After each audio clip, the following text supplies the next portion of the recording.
जोहार। तो आगु मुई गोटे वीडियो रे कही आमर किसी गोटे फैमिली फंक्शन हेबार के जाऊे तो तार व्लॉग मान आम शेयर करमे बोली। तो से फैमिली फंक्शन रो आज एटा पहला वीडियो मुई अपलोड करुचे। तो इटा होचे गोटे माटी पक्कार वीडियो। तो मोर भंजार व्रत अच्छे जेनटा कि आम संबलपुरी रे बड़ू कहसूँ। तो मोर भंजार बड़ू अच्छे तो से बड़ूर पहला विधिटा माटी पक्का विधि रे एटा आम समस्ते जाइथिलु ताकर घर के आउ संध्या टाइम रे एटा चली थिला। तो इनु पहला 7 जन लेडीज माने मिसिकरी सब इनु माँ माने थिले आउ खुड़ी एंता करी 7 जन लेडीज थिले।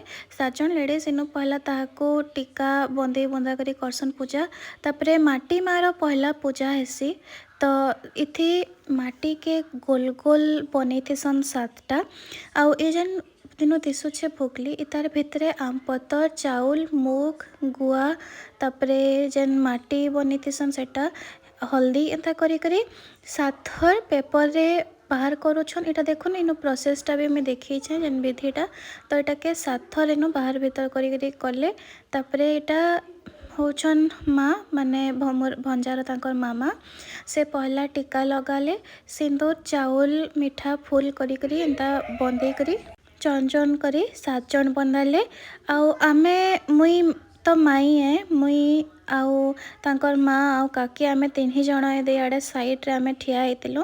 बिकॉज कहले कि ई विधि रे माँ काकी और माई नाय करन बाकी माने करसन आउ माँ काकी और माईटा माने पछे बंदे पारबे बोली। तो आमे इनु पछे बंदे थिलु।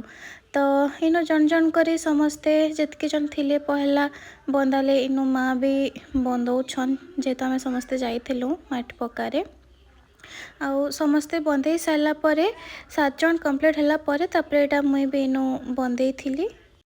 आउ ई बड़ूर जेन दिन गुआ बसाले पहला गुआ बसाला परे पहला मौला गुआ मामू घर के आसी।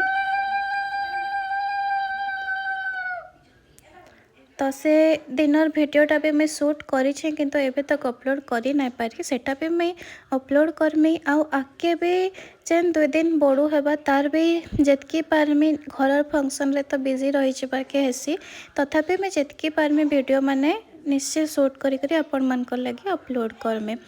तो समस्ते बंदे सारा परे इनु एटा गोटे बत्ती थिला सलता एटा के हाथे एंता करबार थिला आउ 7 जन हेंता करी ताके जालसन। आउ एटा जेन गुआ थिला गुआ मुगिनु दल बार विधिटा करी थिले एटा हल्दी गुआ सबू आ एटा मुग दलबारटा एटा भी गोटे नियम थिला।